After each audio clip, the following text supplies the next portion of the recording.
és a minha luz, a minha salvação, e a ti me renderei. Se ao teu lado estou, seguro em tuas mãos, eu nada temerei.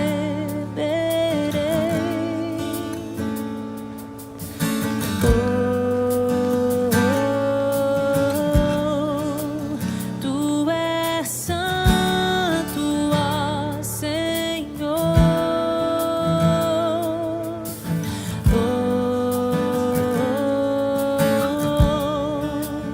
Tu és digno de louvor.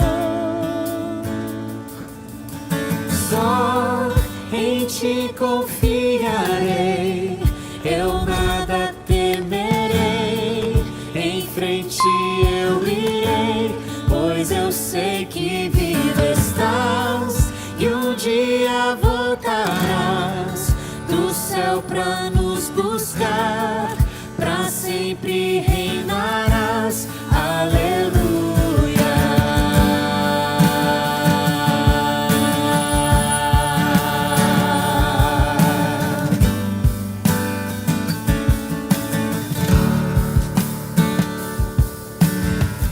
Tu és a minha luz, a minha salvação, e a ti me renderei. Se ao teu lado estou, seguro em tuas mãos, eu nada temerei.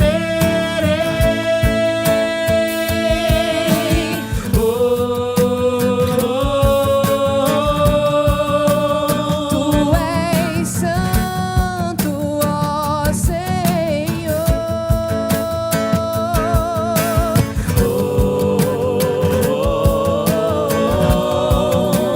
Tu és digno de louvor. Só em ti confiarei, eu nada temerei. Em frente eu irei, pois eu sei que vivo estás e um dia voltarás do céu pra nos buscar, pra sempre reinarás. Aleluia.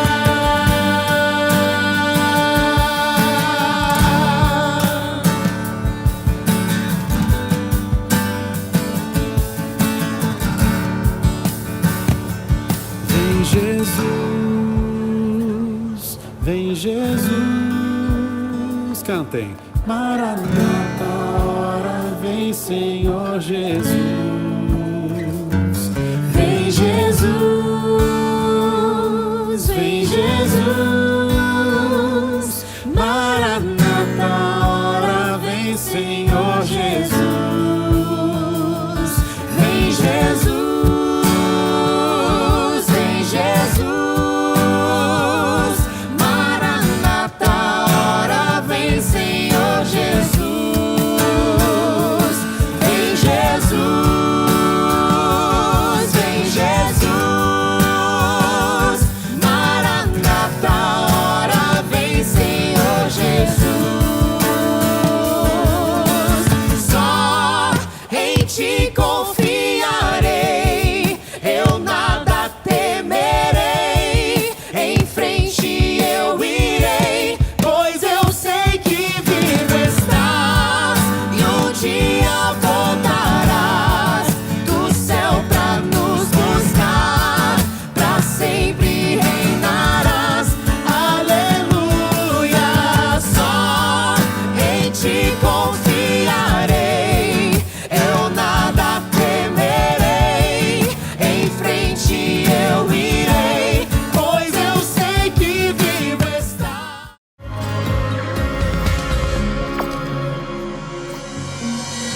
Bom dia, Bom dia, feliz sábado. feliz sábado. Antes de mais nada, eu quero dizer para você que ainda não se inscreveu no canal, para se inscrever e ativar as notificações, para não esquecer, né, de assistir nossa live todo sábado. E também, Daniel, a gente tem uma notícia triste hoje, né? Pois é, né? Encerramos hoje a série de 4 sermões que o pastor Rodrigo trouxe para nós sobre a vida de Pedro, o pescador que se tornou apóstolo. Mas, se você quiser rever os vídeos e compartilhar com seus amigos, eles estão todos salvos aqui no nosso canal, então ainda dá para assistir, né? Verdade. Se não assistiu os anteriores, só acessar o canal, assistir os vídeos desde do primeiro e tenho certeza que vai acrescentar muito na tua vida. Exatamente. E também dizer para vocês participarem aqui conosco, comentar. Pode falar também como foi a tua semana. Se tiver algum pedido de oração, coloca aí que nós vamos orar por você. Claro, deixa teu pedido nos comentários que a gente vai estar orando, comente como foi tua semana. Só interagir conosco aí. Fique muito à vontade quanto a isso. Então, para começar da melhor maneira, vamos fazer uma oração? Vamos, claro. Você que está em casa, ore conosco, feche seus olhos. Querido Jesus, muito obrigado por mais esse sábado em nossas vidas, Senhor. Muito obrigado pela oportunidade que tu nos consegue de levarmos a tua mensagem, Senhor, através dessas lives, Senhor. Abençoe cada integrante desse projeto, meu Deus. Abençoe cada pessoa que está assistindo, meu Deus. Abençoe cada familiar, meu Deus. Que a tua bênção, que teu Santo Espírito esteja agindo sobre todos nós. Fique conosco no restante dessa programação. Fique conosco no restante deste sábado, Senhor. Tudo entregamos em tuas mãos. Por Jesus. Amém, Senhor. Amém.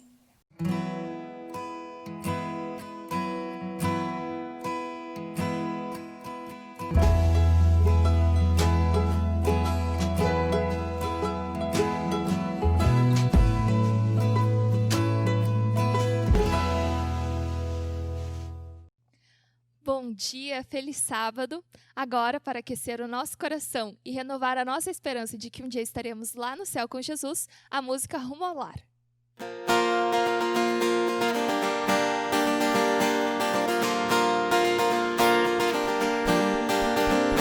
A estrada é longa, o sol atroz e os perigos muitos são. Mas certo estou que aqui não é o meu lugar, eu vou rumo àquele lar.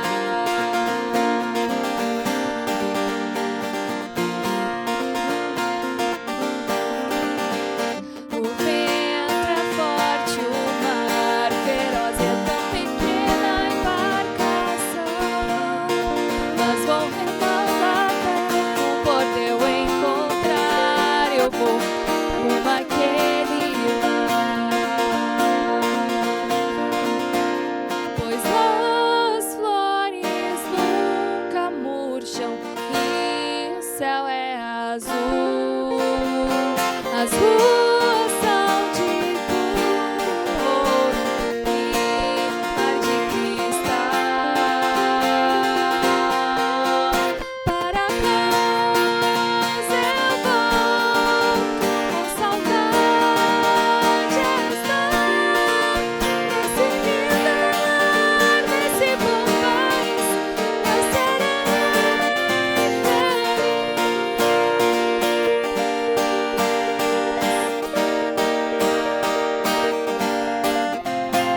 E se quiser me acompanhar, não se acanhe e viajar. Mas se não tens irmão, com sua permissão, eu vou rumo àquele lar.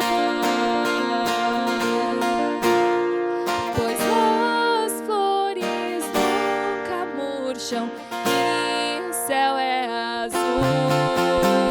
As ruas são de ouro e mar de cristal.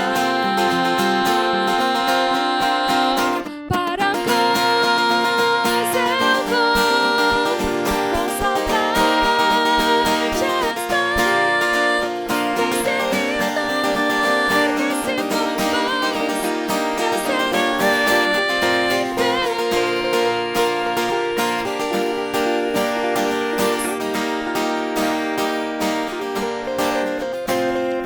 Rumo àquele lar eu sigo meu eterno e bom país. Vou rever os meus amigos para sempre ser feliz. Rumo àquele lar eu sigo meu eterno e bom país. Vou rever os meus amigos para sempre ser feliz. Para sempre ser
Informativo Mundial das Missões.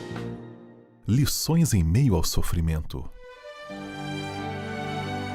Axel Domingues nasceu na região sul de Portugal e na juventude achava que Deus era apenas uma fábula.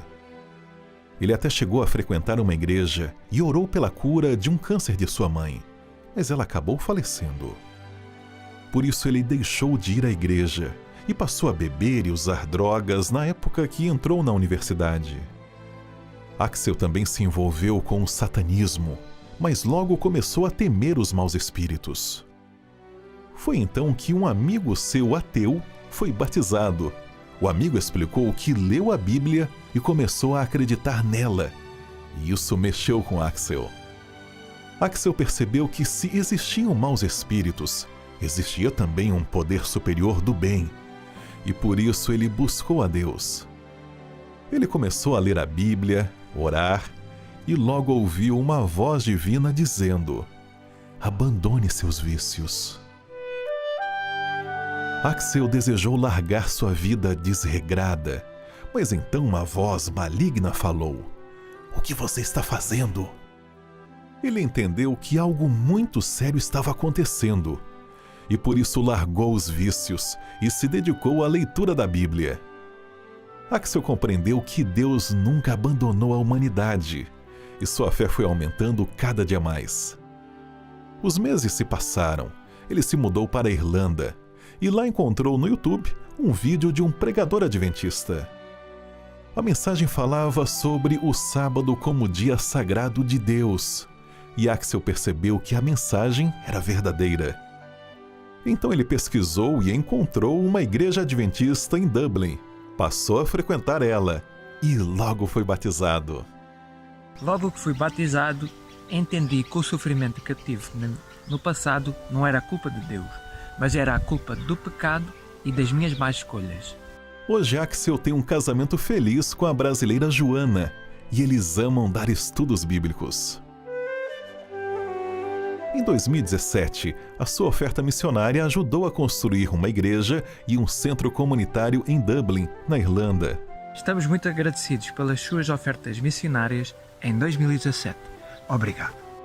Parte da oferta deste trimestre irá ajudar a estabelecer uma igreja em Nova Belgrado, Sérvia. Sejamos liberais.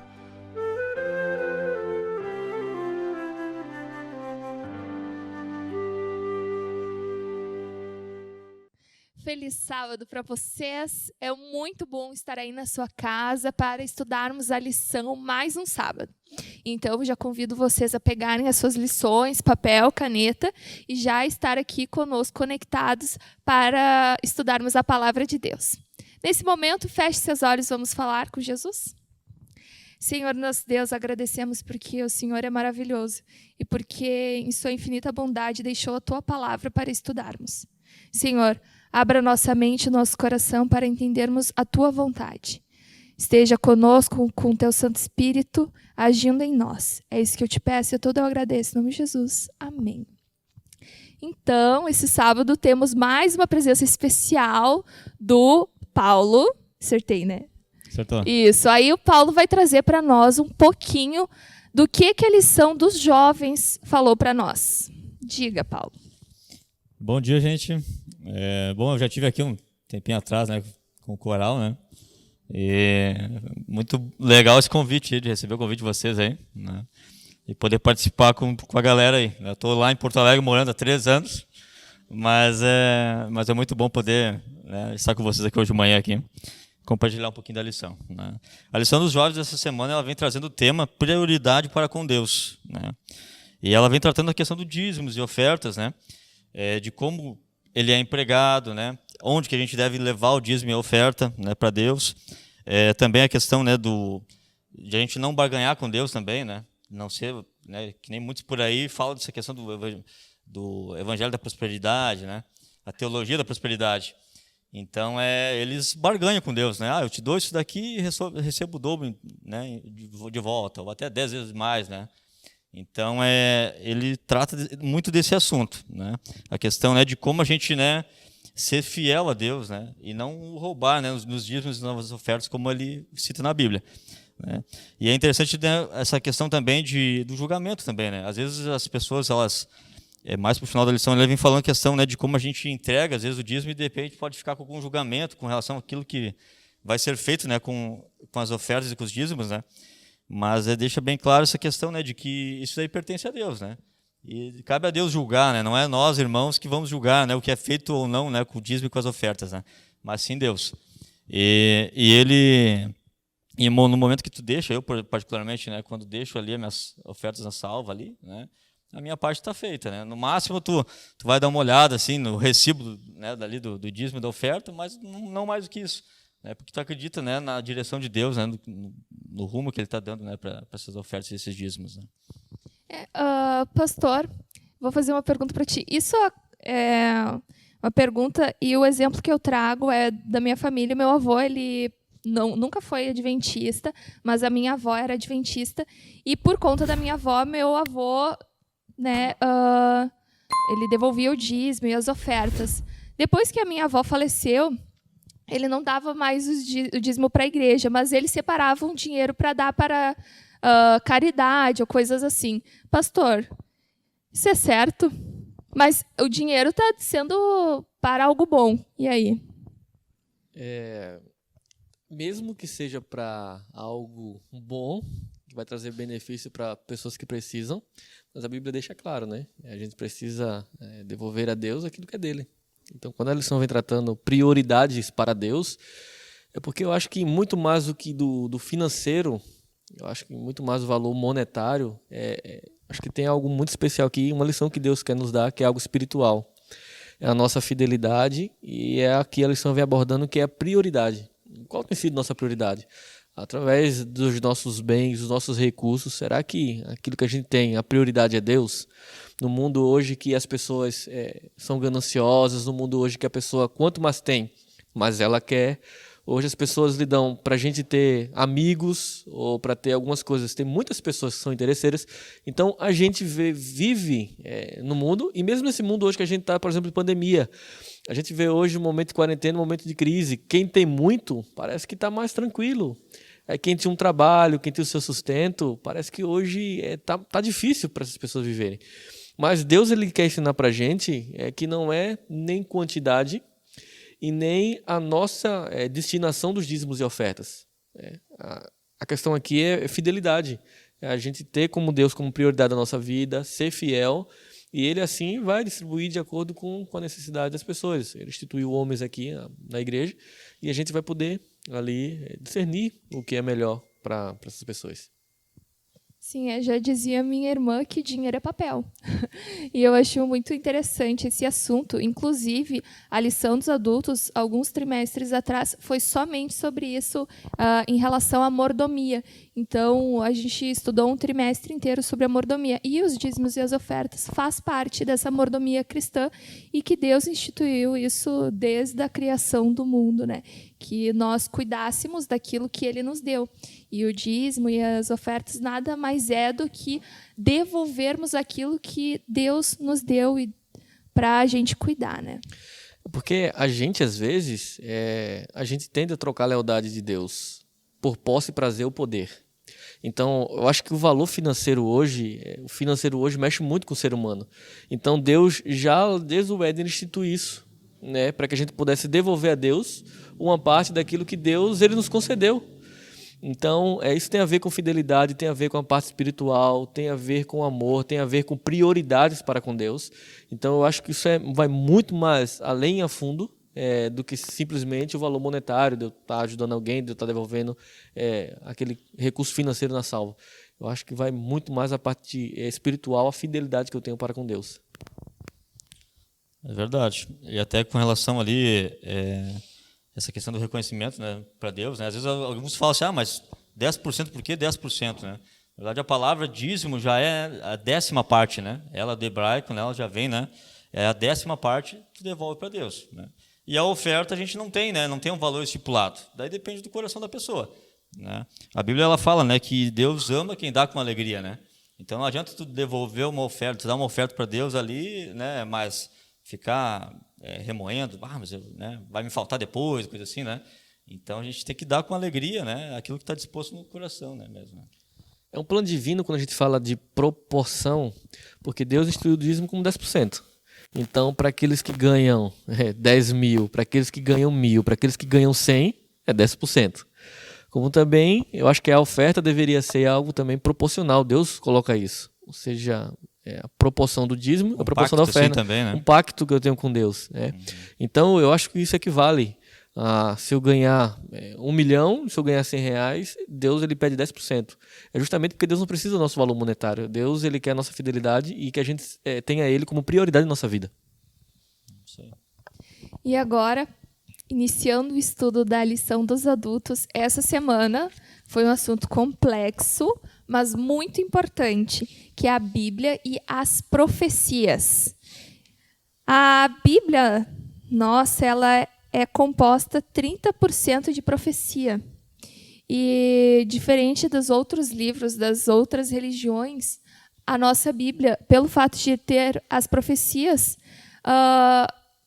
ela tem mais esse significado de que realmente é a palavra de Deus aqui na Terra.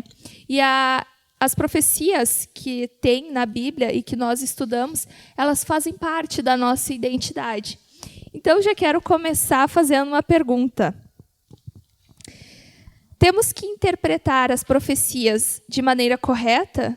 Será que podemos interpretar as profecias ou devemos deixar que a Bíblia interprete ela mesma? Você falou algo interessante. 30% da Bíblia é composta por profecias. Por quê? Porque Deus, ao exercer o seu juízo, seja ele desde o Antigo Testamento até o seu retorno, ele precisa dar a mensagem de advertência para o povo. Era assim com o povo de Israel. O povo ia sendo mantido para o cativeiro, Deus levantava o profeta e dizia, se vocês não voltarem o caminho ao Senhor, vocês vão para o cativeiro. E quando a gente olha para as profecias, é Deus dando para a gente uma advertência para que o povo se volte para ele, até que ele venha, para que a gente possa ter uma vida com ele. Então, quando a gente passa, você falou aí que as profecias e a Bíblia, ela é essencial para, primeiro, nossa identidade. Então, primeiro, a profecia serve para saber quem eu sou. E a gente, como adventista, como povo, você precisa saber a sua identidade. Quem é você?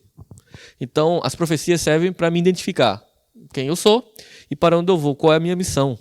Então, as profecias vão servir como minha identidade, ou seja, eu sei quem eu sou povo remanescente, carregando a tríplice mensagem angélica, vou proclamar essas mensagens para as pessoas, a minha identidade. E qual é a minha missão? Então, eu tenho essa missão diante da profecia. Então, a sua pergunta é interessante porque a gente já estudou algumas lições atrás que a própria Bíblia ela é capaz de interpretar a Bíblia, os seus versos. Mas tem algo interessante aqui, na sua pergunta, na lição de domingo vai falar assim, o historicismo e as profecias. Existem 3 escolas para a interpretação de profecias da Bíblia. A número 1 é a historicista. A número 2 ela é a futurista e a número 3 a preterista. Cada uma quer dizer a respeito do estudo das profecias. Primeiro, o preterismo. O preterismo ele prega que os estudos bíblicos da profecia é algo que já se cumpriu. Ou seja, foi algo literal, mas se cumpriu no povo passado, no povo de Israel. E acabou ali na destruição de Jerusalém. Então, o preterismo, ele acredita nessa forma. O futurismo, ele acredita que tudo vai se aplicar, como já diz a palavra, no futuro. E a gente tem uma gama ali, um ramo no futurismo, que é o dispensacionalismo, que alguns pregam por aí que tudo, a profecia, o tempo do fim, as coisas que vão acontecer antes de Jesus voltar, vai ser jogado lá para frente nos últimos 7 anos de história do mundo. Então a gente precisa ter cuidado com isso. E aquilo que a gente acredita como igreja, que é o historicismo. O que é isso? A ação de Deus no fluxo da história. Tem aqui, na lição, está dizendo assim, o historicismo é a ideia de que muitas das principais profecias da Bíblia seguem um fluxo linear, interrupto da história, do passado, do presente e do futuro. Ou seja, é a ação de Deus no passado, presente e futuro que vão dar para a gente, no historicismo, a compreensão correta da profecia. Então, o historicismo eu tenho uma profecia, eu vou à história e à Bíblia para comprovação dessa profecia, para poder saber para onde eu vou, a profecia vai poder me levar. Até isso é interessante porque as outras escolas, né, o preterismo e o futurismo, às vezes o que acontece, eles tentam, primeiro eles se encaixam naquela visão ali, naquele método. eu sou futurista, eu sou preterista, né? Então eles procuram colocar a Bíblia, né, o que a Bíblia fala, naquele método para se encaixar no que eles, né, na ideia inicial que eles têm, né? Nós, como adventistas, a gente tem a ideia ao contrário, né? A partir do estudo das Escrituras, da Bíblia, nós chegamos à conclusão, né, a grande maioria, né, dos estudiosos adventistas, né, eles têm como o historicismo a maneira correta, né? A partir do desenrolar ali, do estudo das Escrituras, daí tu aplica daí tu vê que realmente é pela história mesmo, né? Historicismo. E o interessante é que assim, até a lição da semana passada vem falando sobre história, né? A Bíblia como história. E agora a gente está falando, né, sobre a questão, né, das profecias, que é mais uma maneira de comprovar, né, a verdade da Bíblia. E o interessante é que hoje em dia, o que acontece? Às vezes nós mesmos, a gente acaba não estudando muita história. Tu acaba, né, porque o historicismo ele depende da história geral também, né? Sim. Não somente, né, é importante tu estudar a história geral, né, dos acontecimentos ali, né? Então e às vezes o que acontece? A gente fica preocupado em olhar séries aí do Game of Thrones, do Senhor dos Anéis, né? Algumas outras histórias aí, né, seriados que não tem nada a ver com uma história real mesmo, é uma ficção, né? A gente acaba perdendo tempo com isso em vez de estudar a história geral, né, que realmente aconteceu, para poder, né, aliar com o conhecimento bíblico, né? Sim, e a lição ela traz 2 profecias do profeta Daniel, que está em Daniel 7 e 8.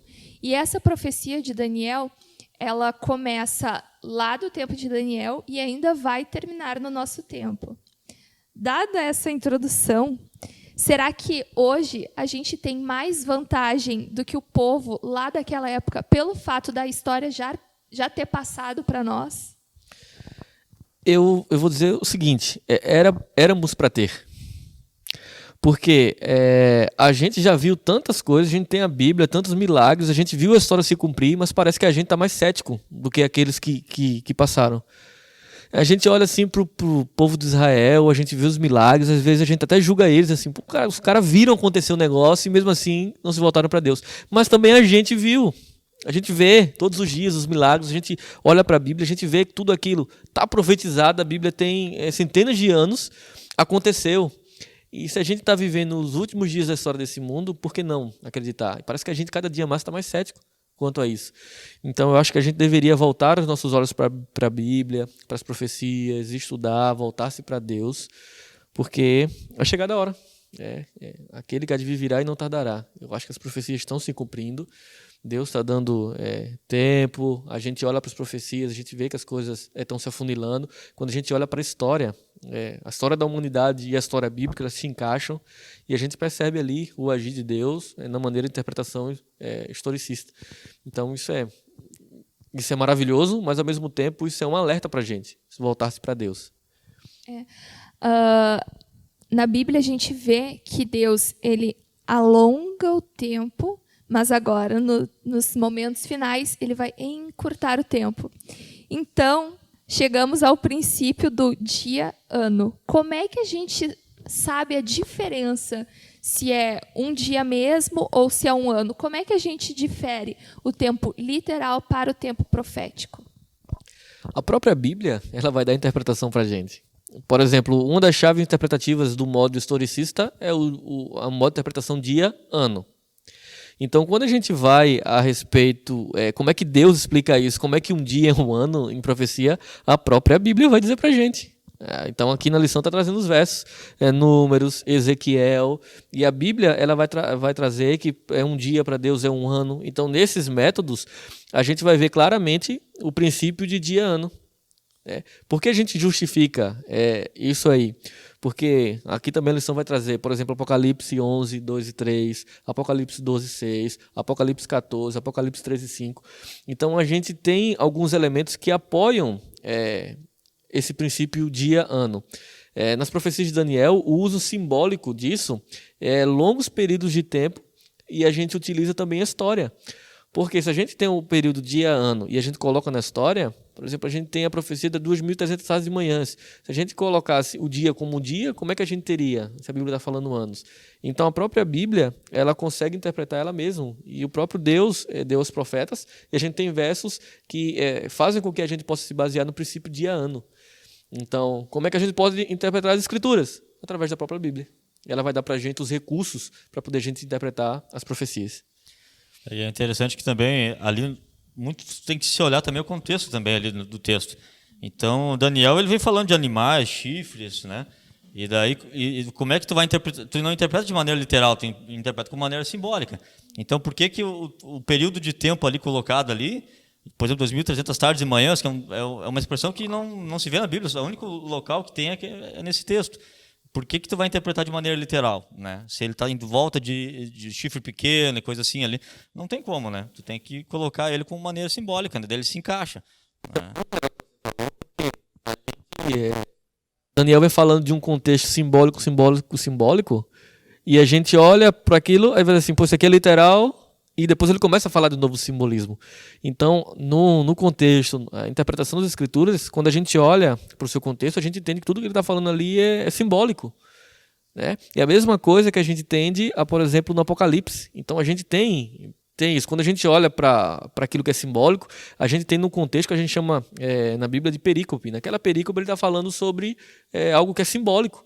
Então, dentro da mesma perícope, ele não ia falar algo que era literal. Então, a gente vai nesse princípio de interpretação bíblica que tudo aquilo que ele estava falando naquela perícope sobre aquele assunto é simbólico. Ainda sobre as profecias de Daniel, nesses capítulos 7 e 8, nós vemos reinos que existiram, deixaram de existir, foram substituídos por outros, e chegamos ao chifre pequeno. O chifre pequeno é a Roma papal, certo? A gente vê ao longo da história que o chifre pequeno é a Roma papal. E aí eu lanço uma pergunta, por isso que o assunto é complexo e também delicado. Não importa quanto seja politicamente incorreto, porque esse é um ensinamento fundamental das 3 mensagens angélicas e, portanto, um elemento crucial da verdade presente? Lembra lá no início que a gente falou sobre identidade? Então, eu preciso saber quem eu sou para saber a minha missão. Eu preciso conhecer sobre isso aqui. Existe algumas pessoas pensam que, por exemplo, a profecia do chifre pequeno, Daniel 8, como igreja romana, e o que é que isso tem a ver com a gente como identidade, e o que é que isso tem a ver a gente como igreja. E isso aqui, eles têm algumas características em comum. Então, quando a gente olha para essa profecia e a gente vai notando e destacando, a gente nunca pode aplicar, quando ele está falando sobre chifre, para uma pessoa, um chifre pequeno para uma pessoa.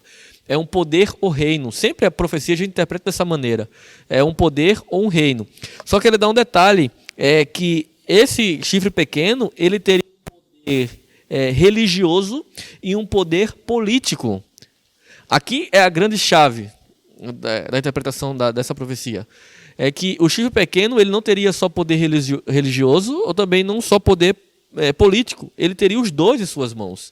Então, é por isso que é importante que você falou, a gente conhecer a história. Aonde é que surgiu isso? Quando Roma papal ela teve esse poder político, quando ela teve esse poder religioso. Então, é interessante a gente estudar a história, porque a profecia ela vai pegar elementos da história para comprovar a sua veracidade. E até com relação ali, também, mais fatores aí que indicam, né, que esse chifre pequeno seria Roma papal, né? É que, por exemplo, em Daniel 2, tu tem todos os elementos da estátua ali, né? Desde Babilônia, Medo-Pérsia, Grécia, né, Roma, né, até as tribos bárbaras ali da Europa. Já no capítulo 8 de Daniel, ele vem trazendo primeiro o carneiro, depois um bode. E logo depois cresce chifres, né, nesse bode ali. Então, o que acontece? Dá a entender de que o poder que cresce, ele já é de um poder existente, né? Então ali Roma já tinha né, o poder, né? Era o reino ali da época. Então emerge dela, né, primeiro o paganismo ali e depois a parte da Igreja Católica papal ali, né? E então é uma coisa que se encaixa, né? E depois a gente tem um período também de profecia dos 1.260 anos, né? Que a Bíblia também fala. E então a gente olha na história, mas quem é que perseguiu os cristãos, né, por 1.260 anos, né, na Idade Média? É a Igreja Católica. Então vai se encaixando, né? A história nos ajuda, né, nessa questão. Né? É muito interessante isso, mas assim, não tem como a gente aqui na live em 20 minutos a gente explicar para você o contexto historicista da profecia, das 2.300 tardes e manhãs, do chifre pequeno. Então não tem condição alguma. A gente está aqui talvez comentando, porque a gente entende que você estudou em casa. Mas está bem interessante você se aprofundar mais nesse assunto, porque a lição começou falando que as profecias elas vão trazer para a gente duas coisas: identidade e a nossa missão. Você precisa saber quem você é para saber a sua real missão, qual é a tua proposta, a tua existência. Então, é necessário você estudar as profecias, as 3 mensagens angélicas, saber por que a igreja nasceu, para que a igreja nasceu, para você saber quem é você, como povo, mas também para saber qual é a sua missão. Então, em casa, de repente, você estudar, se aprofundar, reler a lição, porque aqui a gente não vai conseguir transmitir para você os ensinamentos aqui proféticos, né? E até a questão, né, é bom tu olhar o gráfico também, né, pastor? Quando tu olha o gráfico, assim, e tal, ali das datas e tal, né, daí tu consegue pegar um pouquinho melhor. Mas, assim, só falando, realmente, precisa de um estudo mais aprofundado, né, se debruçar, né. Inclusive, nós tivemos uma lição inteira sobre Daniel, e ainda vou dizer que foi pouco. Foi pouco, a gente tem que estudar muito mais. E essa profecia de Daniel 7:8, ela está nos seus momentos finais, onde Deus já entrou na parte do Santíssimo, do santuário, já começou a sua obra de intercessão e também de purificação. E, pastor, eu tenho a última pergunta para a gente encerrar. Podemos compartilhar a mensagem singular do Evangelho Eterno incorporada nas 3 mensagens angélicas? Desculpa. De que forma? De que forma podemos compartilhar a mensagem singular do Evangelho Eterno incorporada nas 3 mensagens angélicas a cada nação, tribo, língua e povo? As 3 mensagens angélicas, se a gente for pegar a essência das 3, a gente vai saber qual é o nosso propósito de existência, a nossa missão.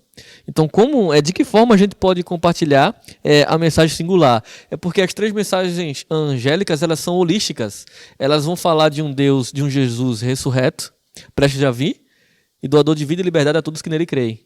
Então, quando a gente olha para isso aqui, o Evangelho Eterno, a gente olha para as 3 mensagens angélicas. Adorai aquele que fez o céu, o mar, agora proclamem esse evangelho a toda tribo, língua, povo. Então, primeiro, eu preciso reverenciar Deus, adorá-lo. Então, tem a ver com adoração. Então, o grande conflito, quando a gente olha, tem a ver o quê? Adoração. Quem eu estou adorando? Então, Deus ele pega um povo para quê? Para que esse povo se volte em adoração. Adoração sábado, adoração é dele como único Deus. Então, adoração e proclamação. O querigma. Preciso abrir minha boca e proclamar essa mensagem de um Deus que eu adoro, de um Deus ressurreto que vai voltar. Então, de que forma eu posso compartilhar essa mensagem? Porque é uma mensagem holística. Através da minha vida, através das minhas ações, através das minhas atitudes, através de eu falar, através de eu pregar. Então, eu acho que Deus tem diversas formas de usar a gente. Mas para que isso aconteça, eu preciso me colocar à disposição de Deus. Se você se colocar à disposição de Deus, Ele vai te usar, você vai pregar essa mensagem holística das 3 mensagens angélicas, e eu tenho certeza que a mensagem do Evangelho Eterno vai poder alcançar muitas pessoas. Amém. Até com relação a... Só complementar um pouquinho que o pastor falou, né? Que realmente essa questão das 3 mensagens são atacadas, né?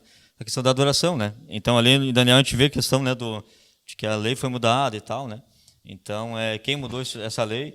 Então, no final, a gente, né, como adorador de Deus, Deus verdadeiro, tem que retornar nessa verdadeira adoração. Então, no momento que eu sei a quem eu adoro, né, e através do sábado também, o 4º mandamento também, né, que tem sido muito atacado, né? A doutrina do santuário também, que eu colocado aqui também, que está sendo atacada também, né? Então, a Igreja Católica ela tirou essa questão, né, o Papa agora é nosso intercessor e não Jesus, né? Que se coloca no lugar dele, né? Então é muita coisa assim, que a gente, nós como cristãos, a gente tem que, né, auxiliar nossos irmãos, aquelas pessoas que não conhecem a palavra, o Evangelho, né? De que só Jesus, né, pode ser nosso intercessor e só através dele que a gente pode ser salvo, né? Então a gente leva essa mensagem, né, do Evangelho eterno para as pessoas e ao mesmo tempo a gente está proclamando, né, Jesus aí, né, e apressando a volta dele também, né? Paulo, pode fazer a oração final para nós? Posso. Vamos orar então, gente. Querido Pai, obrigado, Senhor, pelo estudo dessa semana.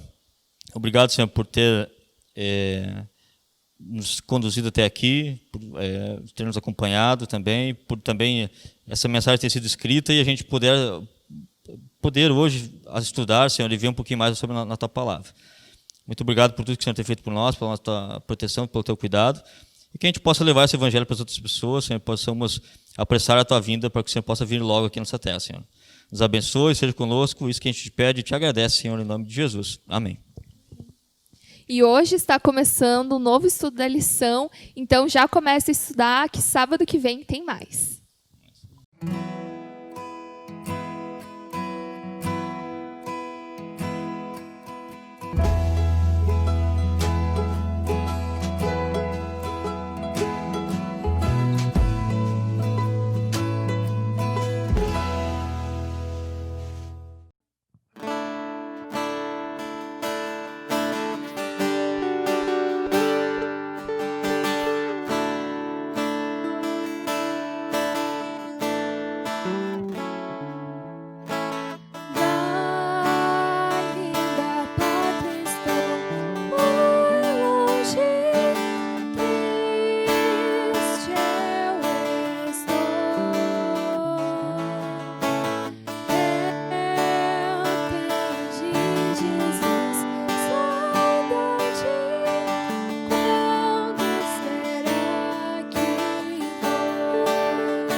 Provai e vede.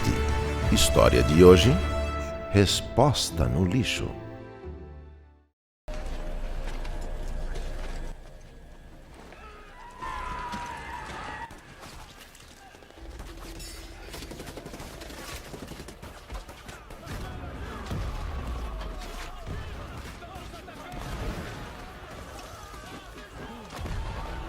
Sabia que tem mais de 2 horas que você tá vendo televisão e o tempo todo falando no celular? Eu tô aqui dando um jeito na casa, os nossos filhos estão lá no quarto brincando sozinhos. Você não pode brincar um pouco com eles? Você passa a semana inteira no trabalho, chega à noite, os meninos já estão dormindo. Quando é domingo, que você tem mais tempo, que você pode ficar com eles, você não sai do celular e assiste filme o dia inteiro. É como se eu e as crianças, nós não existíssemos na sua vida.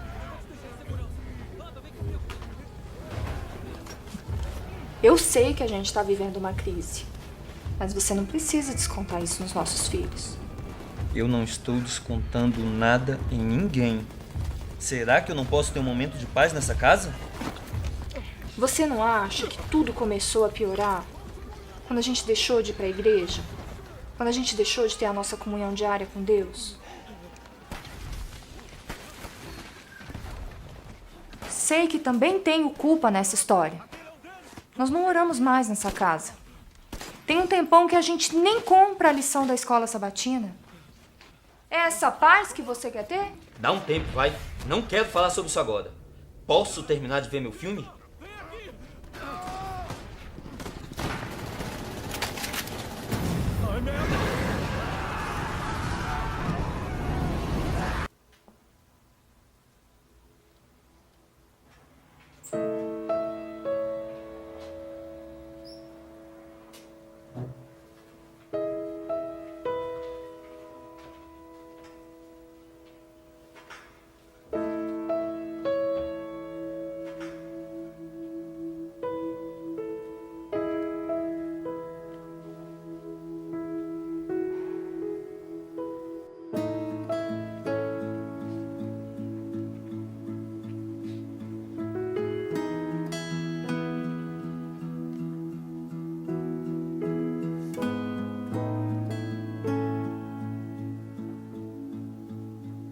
Você ainda acredita em Deus?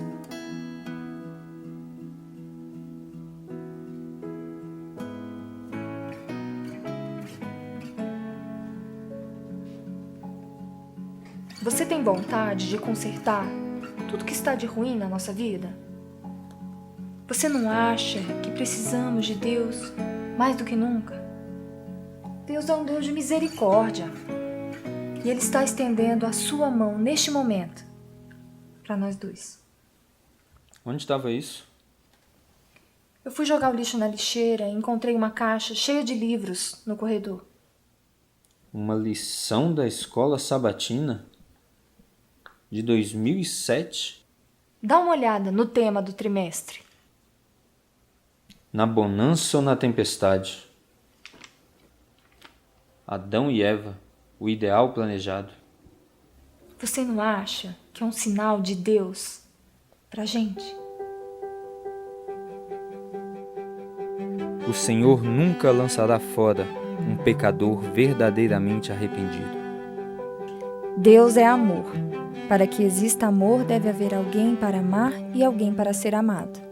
Para os que amam a Deus e o põem em primeiro lugar, todas as coisas cooperam para seu bem. O vínculo da família é o mais íntimo, mais terno e sagrado de todos na Terra.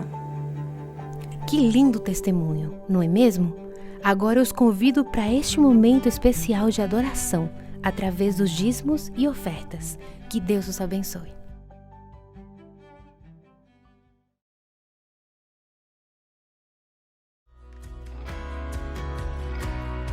Adorar também é se relacionar com Deus. E neste momento especial, a nossa casa pode ser a melhor igreja à disposição do Senhor. Se podemos cantar, orar e estudar a palavra de Deus, também podemos dedicar a nossa fidelidade a Ele através de nossos recursos. Por isso, para você que já é doador e está se perguntando como fazer isso remotamente, eu quero te lembrar do aplicativo 7Me. Este app é super intuitivo, descomplicado e amigável. Por isso você pode continuar apoiando a sua igreja com total segurança dos seus dados. Baixe o app na Play Store ou Google Play, clique em dizimar e ofertar, preencha com seus dados e o resto é bem simples. E então, é só continuar com seu projeto pessoal de fidelidade com Deus.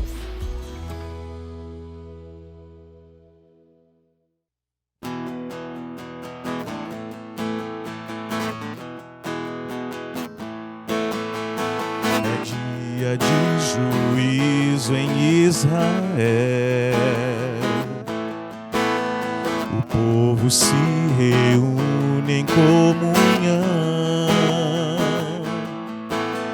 Um sacrifício é feito em louvor. e o sacerdote faz uma oração. Eu quero receber a unção, rendido aos teus pés no trono de adoração. Derrame sobre mim os teus dons, eu quero adorar e receber teu perdão. Eu quero receber a tua Shekinah.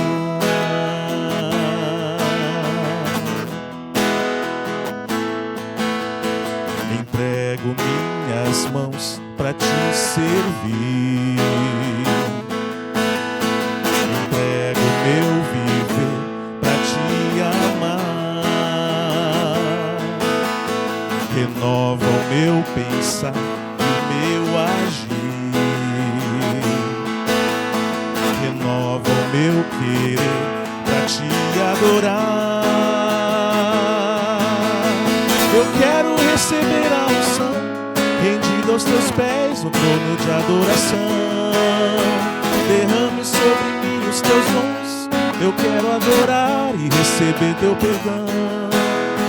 Eu quero receber a tua Shekinah.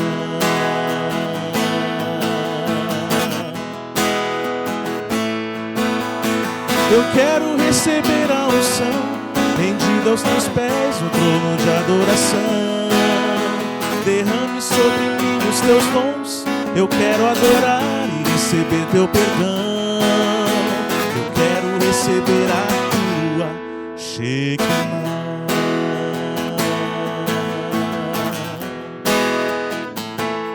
Shekinah, Shekinah.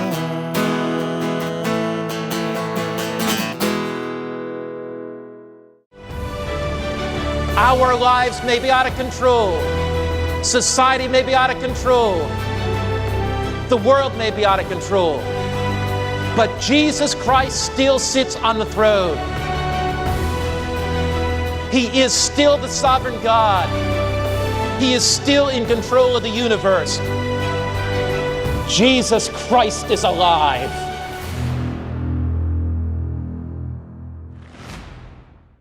Olá, bom dia, um bom sábado para você. Eu estou muito feliz de estar aqui com você mais esse sábado, nessa live, para a gente junto conversar sobre a palavra de Deus, a gente aprender várias coisas que Deus quer falar para a gente nessa manhã. Hoje é um dia muito especial porque estamos encerrando a nossa série, Pedro, o pescador que se tornou apóstolo. É o nosso último sermão, esse é o nosso último encontro. Deixa eu ouvir. Faça na sua casa. Está acabando a nossa série. Para mim foi um grande privilégio poder estar aqui conversando com vocês a respeito da trajetória, da vida desse lindo apóstolo, Pedro. Eu tenho certeza que depois dessa série você teve a sua vida transformada pelo encontro com a palavra de Deus.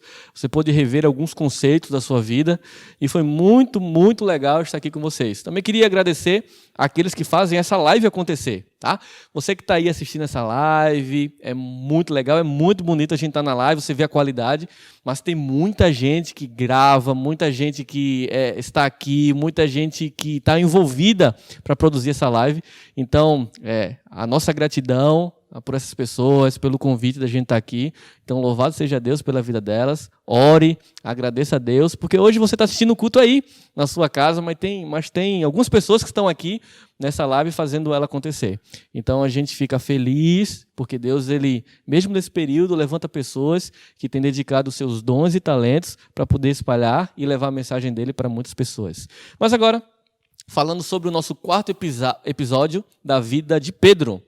Pedro, esse apóstolo que tem ensinado tanto para a gente estudou ao longo dessa série sobre Pedro falando que Jesus era o Cristo, Filho do Deus vivo, proclamando essa mensagem que Jesus é o Salvador e Ele é Deus. A gente viu Pedro ali falando e pronunciando para aquele coxo que ele poderia de um salto se pôr em pé, porque em nome de Jesus ele andaria novamente, e trouxe para aquele coxo esperança.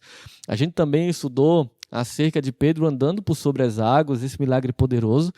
Mas o quarto episódio de Pedro tem uma mensagem profunda a respeito do cristianismo e a respeito de Jesus Cristo. A gente olha para a vida de Pedro, por exemplo, em Atos capítulo 9, vai falar ali sobre um milagre de Pedro. Pedro estava ali e Tabita tinha falecido, essa mulher. E Pedro, ao encontrar ela morta naquela casa, Pedro fez um dos maiores milagres da sua vida. Ele orou para Jesus e Jesus ressuscitou aquela mulher. E a vida e a trajetória de Pedro foi muito impactante através da igreja primitiva por conta disso. Pedro, ele deixa escrito 2 cartas, as 2 epístolas de Pedro, 1 Pedro e 2 Pedro. A gente vai estudar um pouquinho sobre a 2ª epístola de Pedro. Essa 2ª epístola de Pedro foi escrita em Roma, mais ou menos no ano de 64 depois de Cristo. Algumas coisas a gente lê essa carta, essa epístola, são interessantes a gente analisar para a gente extrair algumas lições práticas para a nossa vida. Por exemplo, Pedro, se você ler o capítulo 1, a partir do verso 12, ele vai dizer ali que ele é um apóstolo que já está velho. Ele é um apóstolo que daqui a uns dias ele vai sair do seu tabernáculo, do seu corpo. É que ele já sabia que Deus tinha revelado para ele que daqui a alguns dias ele iria morrer. Então ele estava escrevendo essa carta para deixar lembranças acerca dos ensinamentos de Jesus. Ele estava escrevendo aquela carta para lembrar aos cristãos a respeito de Jesus Cristo, daqueles ensinamentos, das profecias, daquilo que Jesus esperava deles. Então Pedro escreve para trazer lembranças e alguns conselhos ali de um velho apóstolo. Você sabe que o último conselho de um grande homem é sempre muito importante e sempre é muito relevante.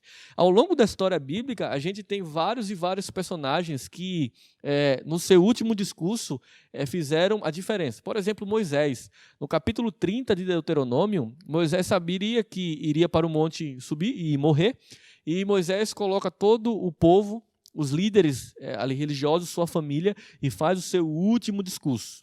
Foi muito bonito o último discurso da vida de Moisés. A de Pedro, aqui nessa carta, também. O seu último discurso, a sua última carta para os cristãos, e ele traz conselhos tão importantes e relevantes para a nossa vida.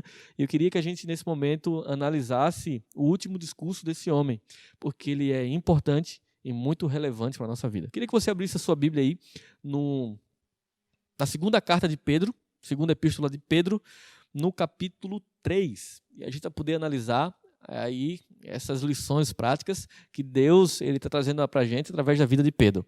2 Pedro, capítulo 3. E aí, conseguiu? Abriu? Vamos ler. E a Bíblia diz: Amados, esta é agora a 2ª epístola que vos escrevo. Em ambas, procuro despertar com lembranças a vossa mente esclarecida, para que vos recordeis das palavras que anteriormente foram ditas pelos santos profetas, bem como do mandamento do Senhor e Salvador, ensinando pelos vossos apóstolos. Tendo em conta, antes de tudo, que nos últimos dias virão escarnecedores com os seus escárnios, andando segundo as próprias paixões, e dizendo: onde está a promessa da sua vinda? Porque, desde que os pais dormiram, todas as coisas permanecem como desde o princípio da criação. Porque, deliberadamente, esquecem que, de longo tempo, houve céus, bem como terra, a qual surgiu da água, e através da água, pela palavra de Deus, pela qual veio aparecer o mundo, naquele tempo, afogado em água. Ora, os céus que agora existem e a terra, pela mesma palavra, têm sido para o fogo, estando reservados para o dia do juízo e destruição dos homens ímpios. Verso 8. Todavia, uma coisa, amados, que não deveis esquecer, que para o Senhor um dia é como 1000 anos, e 1000 anos é como um dia. Verso 9. Não retarda o Senhor a sua promessa, como alguns a julgam demorada. Pelo contrário, ele é longânimo para convosco, não querendo que nenhum pereça, senão todos cheguem ao arrependimento. Quando a gente lê esse trecho aqui da 2ª carta de Pedro aos cristãos, eu fico feliz por essas palavras de Pedro. Pedro está aqui exortando Deus, Pedro está com carinho, fazendo com que aquelas pessoas que tenham encontrado essa carta, essas palavras, se lembrem de algumas coisas que eles estavam se esquecendo. Pedro, ele relata aqui: olha, recordeis das palavras de Jesus. essas palavras que foram ditas pelos santos profetas, as palavras que foram ditas pelo Salvador Jesus. Não se esqueçam da promessa, porque naquela época já haviam pessoas com desprezo sobre a palavra de Deus, com escárnio sobre a palavra de Deus. Algumas pessoas estavam zombando, dizendo assim: mas vocês pregam tanto desse Jesus que foi crucificado, morto, ressuscitado, e que ele viria, ele voltaria no tempo de vocês. Vocês pregam, dão a sua vida, muitas pessoas perdem a vida, são martirizadas por esse Jesus. Vocês acreditam mesmo que esse Jesus vai voltar? Os pais de vocês já dormiram crendo nessa promessa. E esse Jesus não veio. Talvez você já escutou isso ao longo da tua trajetória, da tua caminhada cristã. Algumas pessoas zombando e dizendo assim: há 20, 30, 40 anos que você é cristão, adventista, e você prega sempre que esse Jesus aí está voltando. E cadê esse Jesus? Há 10, 20, 30, 40, 50, 60 anos. Será mesmo que esse Jesus vai voltar? E Pedro não poderia ter outra mensagem central em suas últimas palavras. Pedro estava exortando Jesus e lembrando ao povo sobre os seus ensinamentos e que Jesus iria voltar. As pessoas estavam declarando que Jesus não voltaria, que esse Jesus não estava nem aí para os cristãos da época. Mas Pedro estava relembrando para aquelas pessoas: ei, fiquem calmos. Não precisa tardar o coração de vocês. Não precisa turbar o coração de vocês. Jesus Cristo, todavia, ele não disse que viria. Ele vem. Se acalmem. Não é assim. E aquilo que a gente leu, aquilo que a gente extraiu, em sua última mensagem, importante e relevante na vida de Pedro, Pedro está falando sobre a segunda vinda de Jesus. Sabe, a gente não poderia acabar essa série sem falar sobre a segunda vinda de Jesus. Aquilo que a gente carrega como esperança, aquilo que a gente carrega com todo o amor e apreço no coração, aquilo que a gente tem declarado, aquilo que a gente tem pregado. Você já se imaginou, se a gente não tivesse essa esperança da segunda vinda de Jesus? Espera aí, o que é que a gente tem feito na igreja durante esses anos? O que é que a gente tem declarado como cristão se a gente não ama a segunda vinda de Jesus? A gente precisa, será que o nosso foco está correto? A gente precisa amar a todo e qualquer preço a segunda vinda de Jesus, porque isso é uma questão de identidade. A gente, como cristão e como adventista, precisamos amar porque a gente carrega isso no nome. Igreja Adventista do sétimo dia, adventista porque a gente aguarda Jesus voltar. E parece que ao longo de alguns anos a gente tem perdido a nossa identidade. Essa igreja nasceu através de um movimento chamado Movimento Millerita, que pregava o breve retorno de Jesus, a iminente volta de Jesus. O evento estava errado, Jesus não voltaria, o santuário purificado não era terra. Mas parece que ao longo dos anos a gente perdeu, a gente está tão preocupado com outras coisas, que a gente perdeu a nossa essência de identidade, que é pregar, que é aguardar, que é clamar a segunda vinda de Jesus. E a mensagem de Pedro, ela é clara para a nossa vida hoje. É clara para mim, é clara para você que está ouvindo aí a gente. Pedro está querendo dizer assim: amados, eu estou escrevendo isso aqui para vocês para trazer uma lembrança à vossa mente. Eu estou trazendo para vocês, talvez, algumas palavras que Jesus disse, que talvez você tenha esquecido. Talvez você tenha perdido o foco. E Jesus está dizendo para a gente hoje que ele vai voltar. Amém? Jesus está querendo, através das palavras de Pedro, trazer a gente a lembrança à nossa mente de que ele vai voltar. Jesus está dizendo para a gente nessa manhã que as pessoas podem dizer, que as pessoas podem falar, que as pessoas podem pregar que ele está demorando, mas ele vem. As pessoas podem falar que Jesus Cristo não vem, mas olha só, você querendo ou não, ele vem. Você estando preparado ou não, ele vem. Você achando que ele não vem, mas ele vem. E Jesus, através de Pedro nessa manhã, está querendo trazer a nossa lembrança à nossa mente de que a gente precisa voltar para a nossa identidade. Identidade de, acima de tudo, proclamar essa mensagem que Jesus Cristo está voltando. Sabe, eu olhando para esse relato de Pedro, Pedro escrevendo para os cristãos da época. E a gente fica se perguntando por que Jesus ainda não voltou. Pessoas deram suas vidas lá no passado, pregando que Jesus voltaria em seu tempo. A gente teve um movimento milerita em 1844 que pessoas também deram a vida pregando que Jesus voltaria em seu tempo. Talvez você pregou por vários e vários anos que Jesus estaria voltando. Mas espera aí, por que Jesus não voltou ainda? Essa, ao longo de muito tempo, foi uma pergunta que eu carreguei dentro do meu coração. Por que Jesus ainda não voltou? E tudo o que a gente faz é pensando na volta de Jesus. Se a gente está aqui nessa live, é porque a gente quer ver Jesus voltar. Se você está aí abrindo a sua palavra, estudando a sua palavra, louvando a Deus, é porque você quer ver Jesus voltar. Se você vem à igreja, cansado desse mundo, cheio de problemas, tribulações, você talvez venha buscar uma bênção, refrigério para a sua alma, mas você também quer ver Jesus voltar. Esse mundo, você já viu que, alguns meses atrás, um simples vírus, ele mudou completamente a rotina, a economia do mundo. Um vírus. E você diz assim, um simples vírus, olha o que fez com o mundo. Eu não aguento mais estar aqui, eu quero ver Jesus voltar. Por que Jesus ainda não voltou? Ao ler essas palavras de Pedro, eu posso aqui extrair 2 conceitos básicos de que Jesus ainda não voltou. O primeiro deles é porque Jesus ele só volta quando o caráter dele for refletido na vida dos seus filhos. As pessoas, quando olham para a gente, o que elas enxergam? A Bíblia diz, Pedro acabou de citar, que alguns, tendo em vista, escarnecendo, alguns não estavam mais refletindo o caráter de Jesus, alguns até zombavam. Esse Jesus aí, Jesus volta não, Jesus é mais um.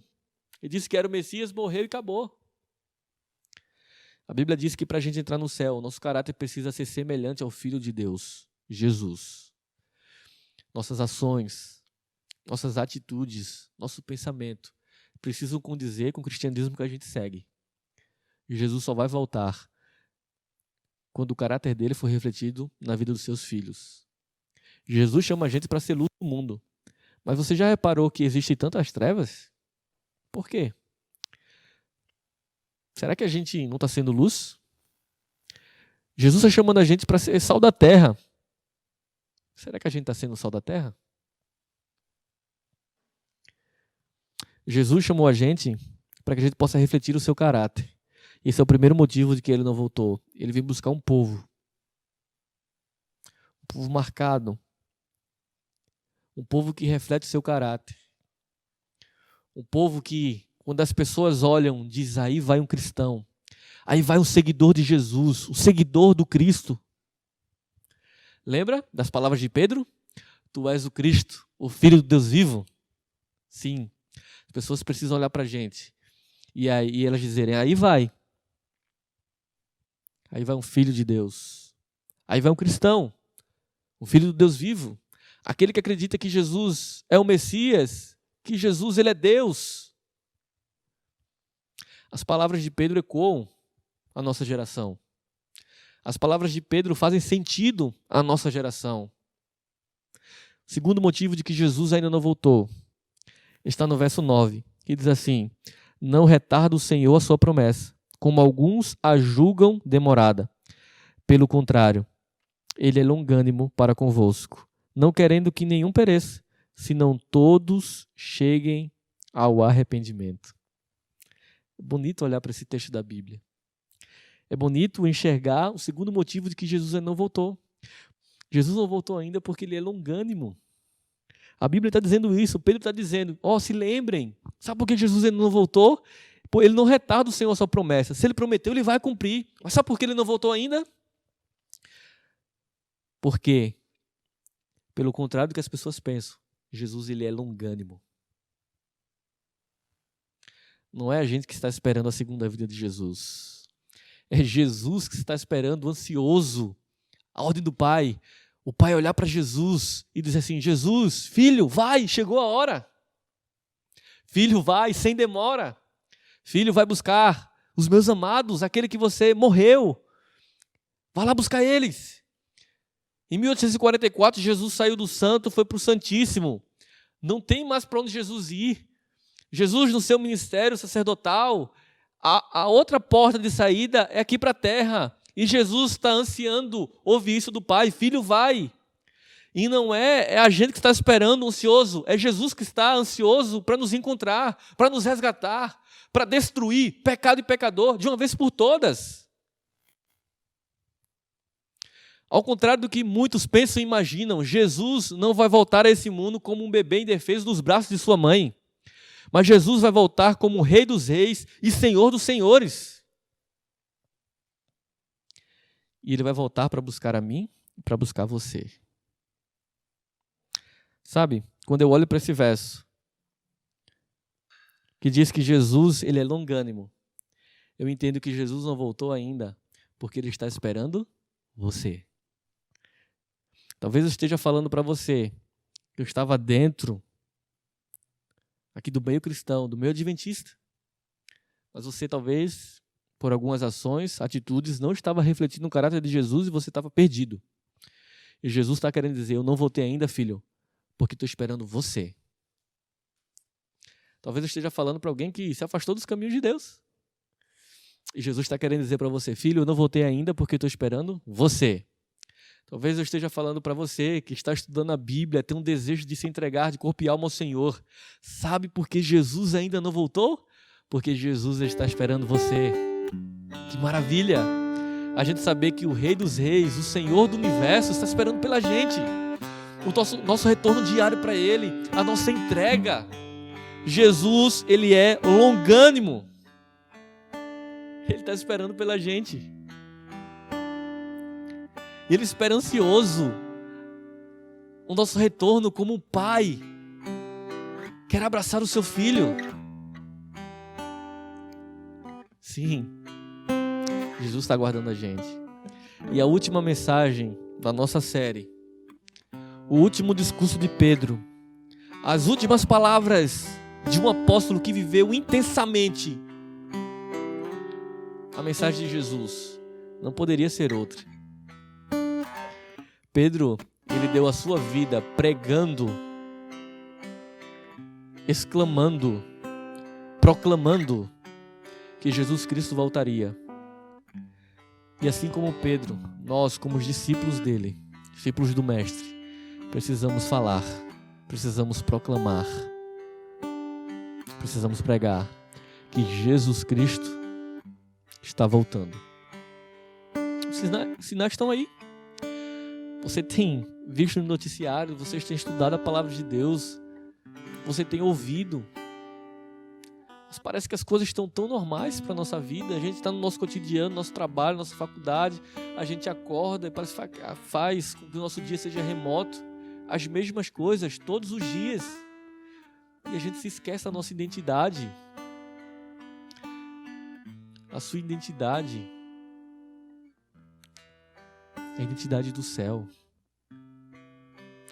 Você precisa amar e você precisa clamar que Jesus volte logo.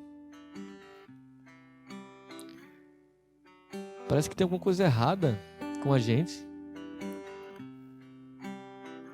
Parece que a gente não fala mais sobre a volta de Jesus. Parece que a gente não prega mais sobre a volta de Jesus. Parece que a volta de Jesus, a gente está tão acostumado aqui, a gente parece estar tão legal aqui, que a gente se esquece que ainda dentro de pouco tempo Jesus vai voltar. E hoje, as últimas palavras de Pedro, esse grande homem de Deus, querem trazer para a gente uma lembrança de que Jesus vai voltar, a gente querendo ou não. As últimas palavras de Pedro estão querendo dizer para a gente que para Jesus voltar, precisamos refletir o seu caráter. O que é que está faltando para a gente refletir o caráter de Jesus? Precisamos talvez deixar um pecado acariciado? Precisamos entregar-se completamente ao Senhor? O que é que precisa? Só existem duas pessoas que sabem o que é preciso para a gente refletir o caráter de Deus em sua vida. Você mesmo. Segundo, Deus. Confesse ao Senhor ore ao Senhor, clame ao Senhor, que eu tenho certeza de que o maior desejo dele é te salvar. Reflita o caráter dele. Segundo, Jesus está te esperando, de braços abertos. Ele quer te dar um abraço. Corra para ele. O abrace com alegria. Derrame a sua vida aos pés do Salvador.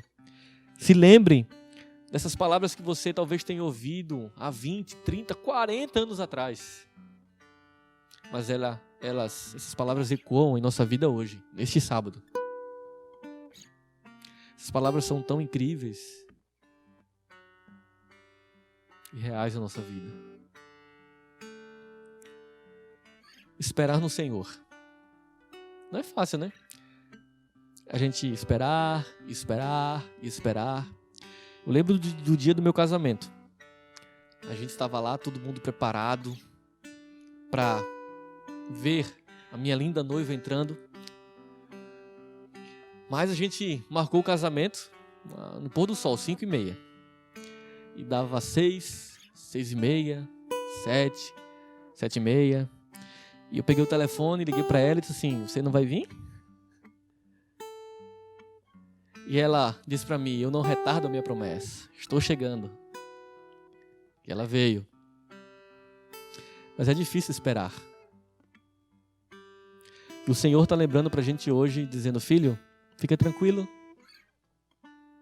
Os que esperam no Senhor, eles vão ter uma recompensa maravilhosa. Eles vão correr sem nunca se cansar. Eles vão mais além. Sabe por quê? Porque quando a gente espera no Senhor, como é que a gente vai correr sem se cansar? É que no novo céu e na nova terra que Jesus está preparando para a gente vai correr e não vai se cansar. A gente vai poder voar como águia. Sim. Mas para que isso se realize na nossa vida, precisamos esperar no Senhor, confiante. Porque a Bíblia está dizendo, Pedro está dizendo para a gente que o Senhor não retarda a sua promessa. Se Ele diz que Ele vai voltar, Ele voltará. Coloca as palavras de Pedro nessa manhã no seu coração. Carimba essas palavras, esses conceitos no seu coração, daquilo que a gente estudou ao longo dessa série. E é Pedro dizendo para você: filho, não se preocupe. Eu vim aqui para te lembrar uma coisa. Ainda dentro de pouco tempo, aquele que vem virá e não tardará. A gente agora vai escutar um louvor. Esse louvor, ele fala muito ao meu coração. Eu tenho certeza que ele vai falar muito ao seu coração também. Esse louvor fala que quem espera no Senhor vai ter uma recompensa. E esse louvor vai te convidar nesse momento para que você possa esperar no Senhor. Porque a gente vai esperar no Senhor e a gente vai correr sem se cansar, vai voar como águia. Eu tenho certeza que o maior desejo de Deus nessa manhã é te salvar e é me salvar também. Vamos escutar esse belo louvor.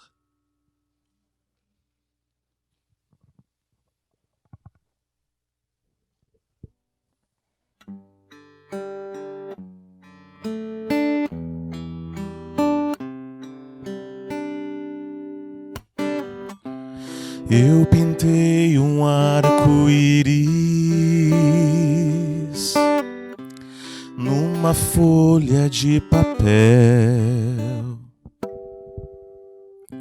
mas Deus criou o firmamento e as estrelas pôs no céu.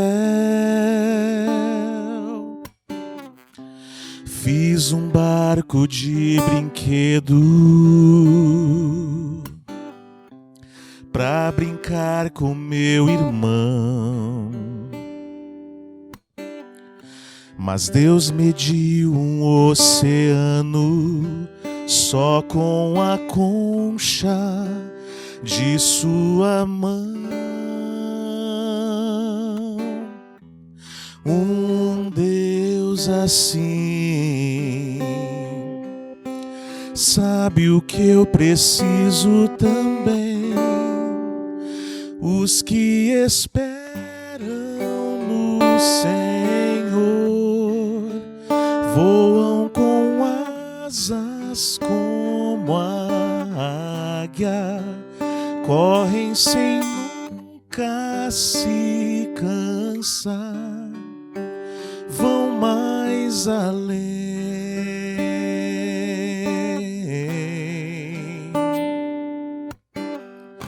Tentei fazer a minha história, mas cansado percebi que Deus correu sempre ao meu lado e me deu forças quando eu caí. Um Deus assim sabe o que eu preciso também.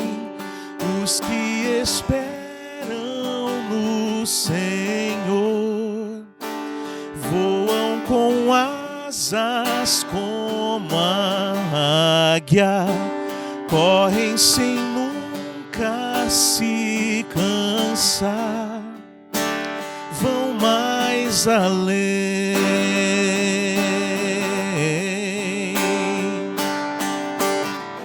Será que o mundo ainda não sabe que só há forças em Jesus? O que mais será preciso além do sangue, além da cruz?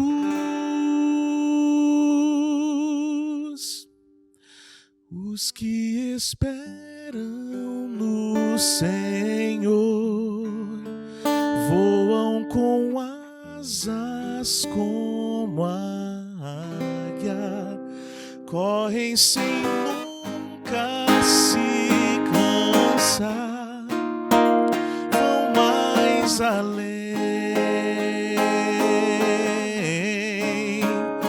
Os que esperam no Senhor voam com asas como a águia, correm sem nunca se cansar, vão mais além.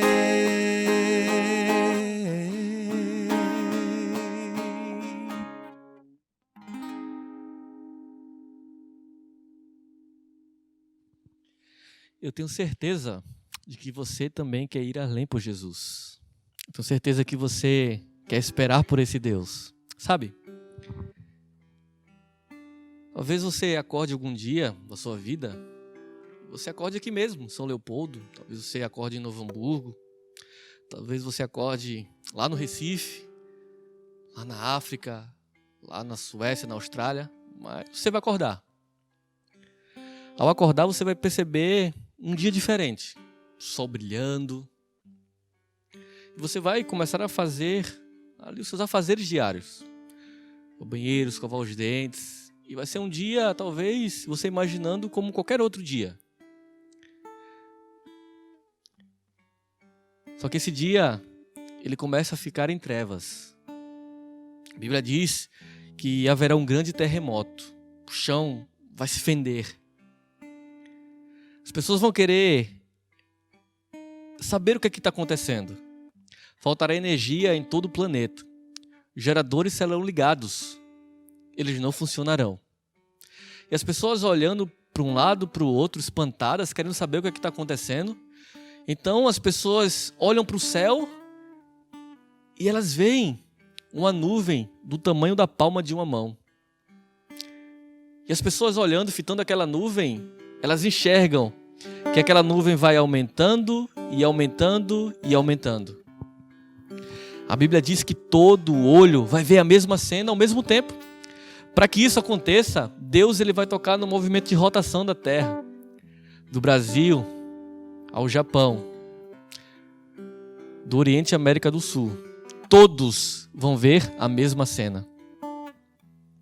Aquela nuvem vai aumentando, aumentando e aumentando. Sentado naquela nuvem, num trono, está o Alfa e o Ômega, o princípio e o fim, aquele que foi morto e reviveu.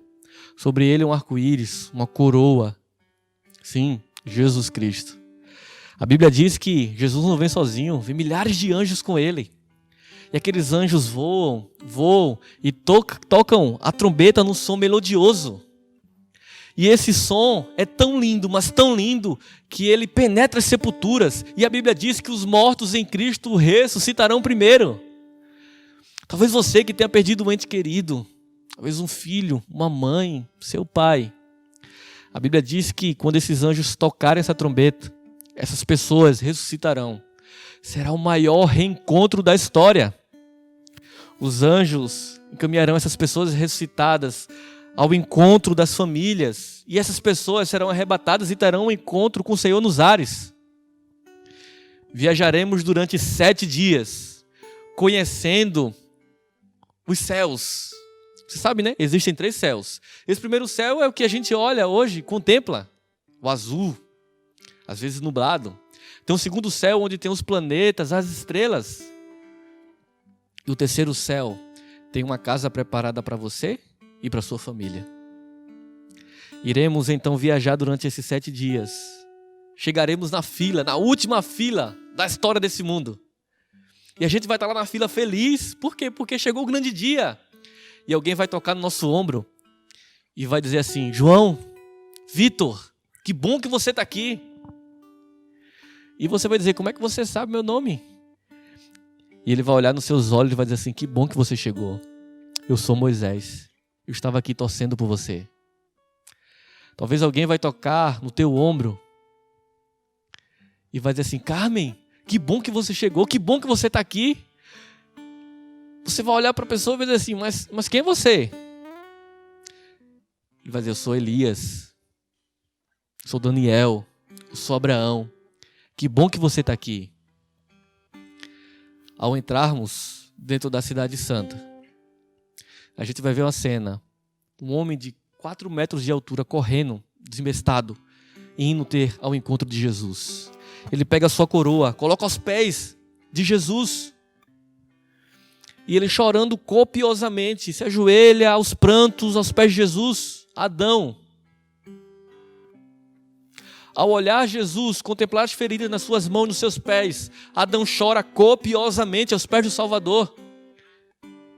Jesus então segura as mãos de Adão, levanta-o, coloca novamente a coroa em sua cabeça e diz assim: Adão, não se preocupe, você foi o primeiro Adão, mas eu sou o segundo. Você caiu, mas eu levantei. Você perdeu, eu venci. Adão dá um abraço na sua família e contempla todas as pessoas que foram salvas através dos méritos de Cristo Jesus. Então você vai ouvir: o grande conflito terminou. Pecado e pecadores não mais existem. O universo inteiro está purificado. Numa única palpitação de harmonioso júbilo, vibra por todos os domínios do infinito. Daquele que tudo criou, emanam vida, luz e alegria. Desde o minúsculo átomo até o maior do mundo. Todas as coisas, animadas e inanimadas, em sua serena beleza, declaram para todo sempre que Deus é amor. Querido, nunca mais Covid-19, nunca mais vírus, nunca mais câncer, nunca mais depressão, nunca mais ansiedade. Nunca mais. Você acredita que tem pessoas ainda nessa manhã que não estão preparadas para a volta de Jesus? Você acredita que tem pessoas que amam mais as coisas desse mundo do que as coisas de Deus? Sabe por que você está assistindo essa live nessa manhã? Porque Deus, ele tem pressa. Deus, ele tem urgência. Deus, ele quer salvar você. Mas a única coisa que você não pode fazer é atrapalhar os planos de Deus. Não atrapalhe Deus. Deixa o Espírito Santo falar o seu coração.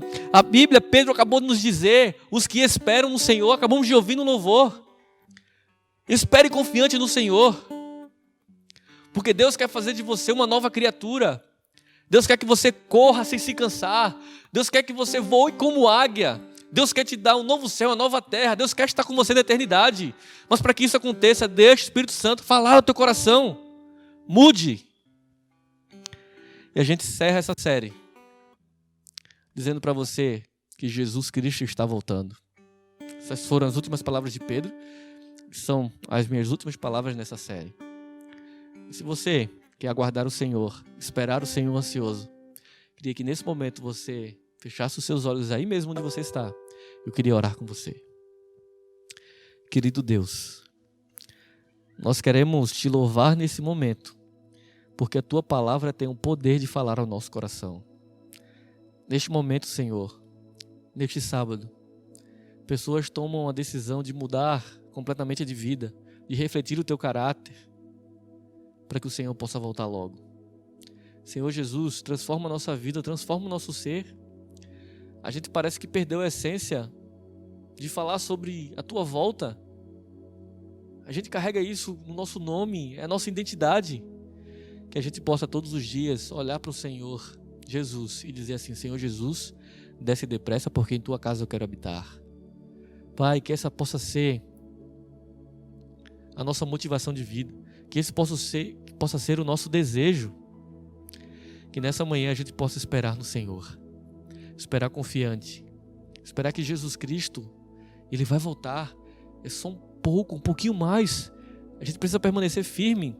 A tua palavra diz que aquele que perseverar até o fim, esse será salvo. Perseverança, derrama sobre nós o teu Espírito Santo nesse momento, para que a gente possa esperar, para que a gente possa se motivar. Pai, abençoa cada lar que está aberto nessa manhã, escutando essa live e a tua palavra. Que aquilo que a gente mencionou, que esses fatos que a tua palavra disse sobre a tua volta, possam ser uma realidade na nossa vida.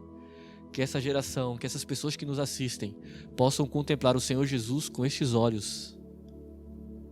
Dá pra gente força, dá pra gente ânimo. Senhor, fica conosco. Oramos agradecidos, crendo que essa oração ela já foi atendida. Em nome de Cristo Jesus, aquele que voltará para nos buscar. Amém e amém.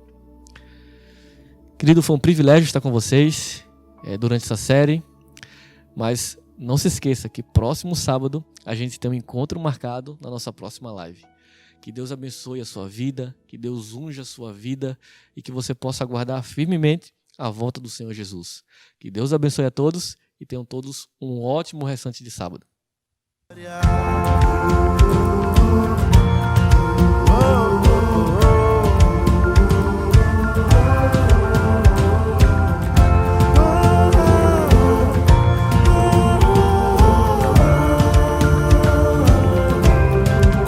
Vejo vitória se hoje eu olho pra trás.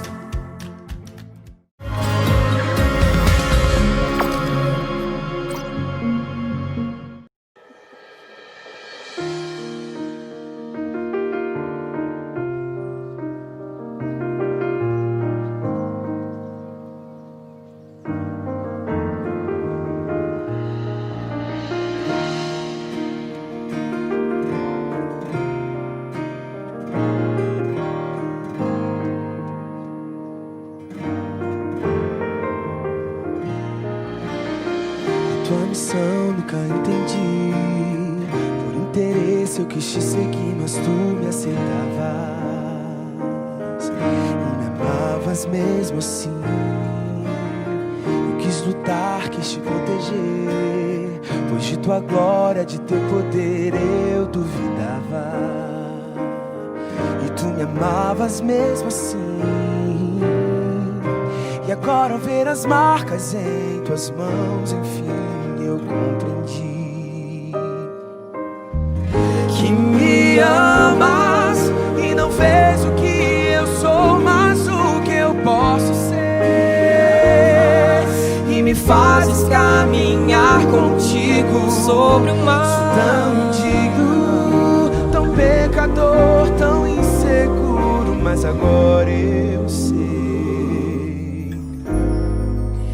ainda assim me ama.